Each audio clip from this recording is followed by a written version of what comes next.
Hello everyone, मैं शिवा सिंह और मैं स्वागत करता हूँ अपने YouTube channel WiFi to LiFi में। आज का टॉपिक हमने लिया हुआ है basic properties of electric charge. ये चैप्टर नंबर 1 क्लास 12 का इलेक्ट्रिक चार्ज एंड फील्ड की इम्पोर्टेंट टॉपिक्स है। देखिए, जैसे लिख रहा है आपको कि बेसिक प्रॉपर्टीज़, ठीक है। तो कभी भी आपको प्रॉपर्टी बोला जाए कि प्रॉपर्टी आप लिखिए इलेक्ट्रिक चार्ज की, तो प्रॉपर्टी बहुत होती हैं, आप बहुत सारे प्रॉपर्टी लिख सकते हैं।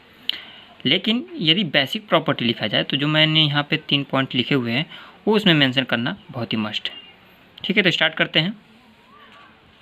जो पहली प्रॉपर्टी है आपकी basic properties of electric charge की पहली प्रॉपर्टी है एडिटिविटी ऑफ चार्ज, यानी चार्ज का एडिशन कैसे होता है। ठीक है ना, ऐड यहाँ पर लिखा हुआ है, आपको दिख रहा होगा एडिशन कैसे होता है। तो जो चार्ज होती है वो चार्ज का अलजेब्रिक सम होता है। ठीक है, अलजेब्रिक सम। अलजेब्रिक सम का मतलब कि जैसे मान लेते हैं कि एक चार्ज आपको दे दिया जाए कि 5 कूलम है, कूलम आपको मालूम होगा, ठीक है, ऐसा यूनिट होता है, कूलम हो गया। आपको -3 कूलम दे दिया गया, 2 कूलम दे दिया, ये सब क्या है आपके चार्ज।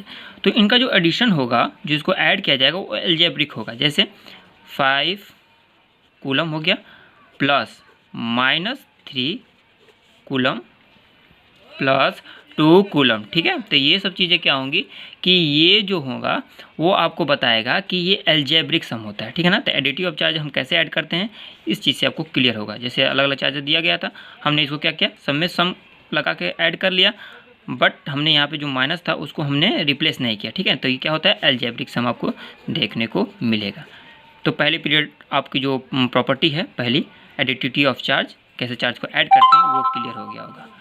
अब आगे चलते हैं। आगे है आपका कि चार्ज इज़ कंजर्व। ठीक है ना, तो चार्ज क्या है, कंजर्व, क्योंकि चार्ज भी क्या है कि एनर्जी होता है। और हमने पिछले क्लासेस में पढ़ा हुआ है कि एनर्जी इज़ नदर क्रिएटेड नॉट डिस्ट्रॉय, यानी एनर्जी कभी नहीं क्रिएट होती है ना ही आपका डिस्ट्रॉय होती है, बस एक फॉर्म से दूसरे फॉर्म में क्या होती है, ट्रांसफ़र होती है। ठीक है ना, तो वो क्या होता है, कंजर्व होती है, जितने अमाउंट में है उतना ही रहेगा। अब इसके जो किताबी डेफिनेशन है वो देख लेते हैं। The total charge of the isolated system is always conserve. इसका मतलब ये है कि जैसे मान लेते हैं कि कोई बॉडी है, ठीक है ना, मान लेते हैं कोई आप किसी तरह का इंस्ट्रूमेंट है और इस पर कोई चार्ज आपका है, तो जैसे चार्ज होगा तो चार्ज में क्या लिखा हुआ है कि आइसोलेटेड सिस्टम।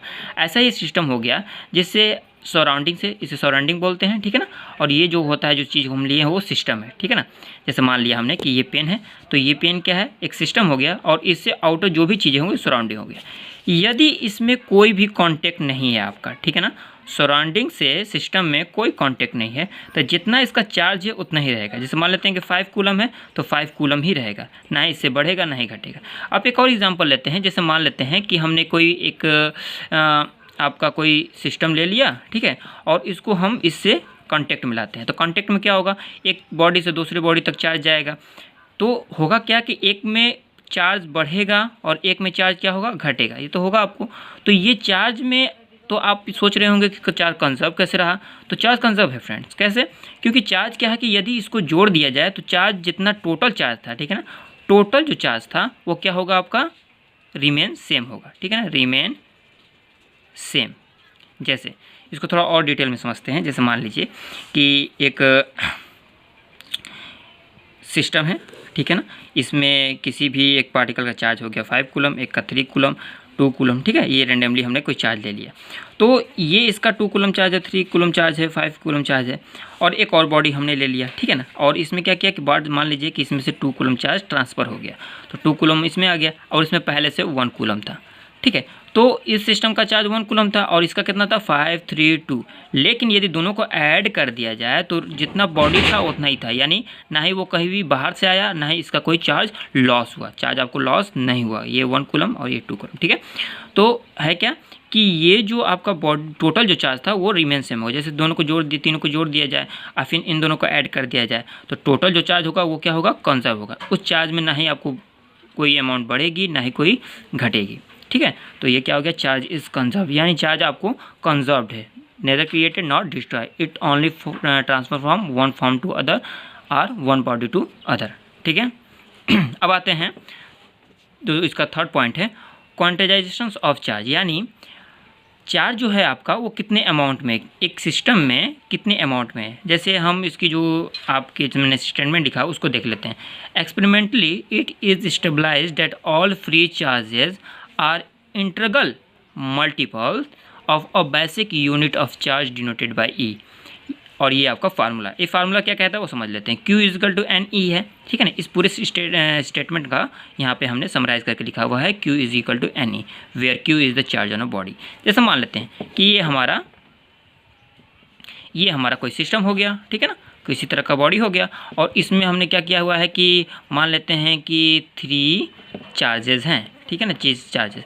तो कभी भी आपको बोला जाएगा चार्ज या पार्टिकल या फिर उसके बाद से एटम, तो आप मोस्टली किसे डिनोट करते हैं, इलेक्ट्रॉन को करते हैं, ठीक है ना।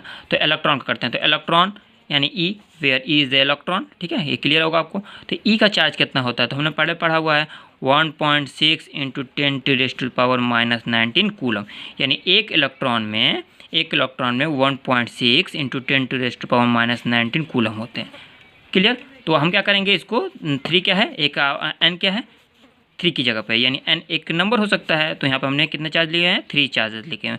और एक चार्ज यानी 1 इलेक्ट्रॉन की ये क्या होती है, आपकी चार्ज होती है 1.6 × 10⁻⁻19 कूलम होती है। तो हम क्या करेंगे, यदि टोटल चार्ज निकालना है चार्ज ऑन द बॉडी, तो Q is equal to N E. So N क्या है आपका 3 है, मल्टीपल विद 1.6 × 10⁻⁻19 कूलम, ठीक है ना। तो ये क्या होगा, आपका टोटल चार्ज हो जाएगा बॉडी।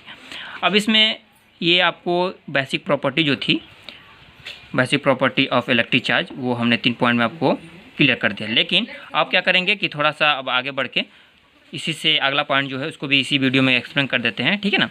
तो क्या है 2 property, conductor and insulator. Conductor यानी नाम से ही लग रहा है, देखिए किसी भी आप हम कोशिश करेंगे कि आप किसी चीज़ को समझो, रटे ना, ठीक है। तो यहाँ पे जैसे दिख रहा होगा कंडक्टर, तो कंडक्टर क्या है, किसी चीज़ को कंडक्ट करे। जैसे डेफिनेशन से लगेगी, those which allows electricity to pass through them easily called conductor, यानी ऐसी चीज़ जैसे हम इलेक्ट्रिसिटी लगाएंगे तो उसको कंडक्ट करेगा। यहाँ पे हम इलेक्ट्रिसिटी के बेस पर पढ़ रहे हैं, ठीक है ना। हीट के लिए भी हम कंडक्टर का इस्तेमाल करते हैं, लेकिन यहाँ पर हम इलेक्ट्रिसिटी केवल पढ़ रहे हैं, ठीक है। ये इलेक्ट्रिक, जैसे आपको इलेक्ट्रिक चार्ज एंड फील्ड का ये जो चैप्टर है, ठीक है। तो यहाँ पे जैसे हम देख रहे हैं कंडक्टर, तो कंडक्टर में एग्जांपल क्या हो जाएगा, अर्थ। जैसे अर्थ में हो गया, जैसे हम करंट देते हैं तो करंट उसमें पास आउट हो जाती है, ठीक है। ह्यूमन बॉडी में यदि हम कोई अगर करंट को टच करते हैं, कोई स्विच टच कर देते हैं, तो क्या होता है, हमको करंट लग जाता है, तो बॉडी क्या करती है, उसको ट्रांसफर करती है। मेटल के केस में उसी तरह होता है, ठीक है ना। तो अब उसी का दूसरा जो पॉइंट है वो क्या है आपका, इंसुलेटर। तो इंसुलेटर क्या करता है, इंसुलेटर बताता है जैसे कि इसी का अपोजिट है, ये क्या करता है, अलाउ नहीं करता है, यानी those which not allows electricity to pass through them easily called insulator. Example में अर्थ वुड्स यानी कुछ लकड़ी वगैरह हो गया, प्लास्टिक हो गया, देखा होगा आपने कि कोई भी तार वगैरह होता है तो हम उसको क्या करते हैं कि प्लास्टिक से उसको बांध देते हैं, रबड़ लगा देते हैं, ठीक है ना। तो ये सब चीज़ें क्या हम जैसे कोई भी अगर तार वगैरह वायरिंग का काम करते हैं तो थोड़ा रबड़ की चप्पल पहन लेते हैं, ये क्या सब इंसुलेटर है, ताकि वो क्या करे, उससे ट्रांसफ़र ना करे, अर्थ से कांटेक्ट ना हो, और हम क्या करें, सेफ रहें। तो इंसुलेटर, कंडक्टर और basic property of electric charge आपको क्लियर हो गया। आई होप ये वीडियो आपको पसंद आया हो, और हम चाहते हैं कि आप इस चैनल को सब्सक्राइब करें, लाइक करें, शेयर करें, ताकि आपके फ्रेंड सर्कल में यदि आप इस वीडियो को भेजेंगे तो वो भी इससे काफ़ी कुछ सीखेंगे, ठीक है ना। Thanks for watching. Visit again.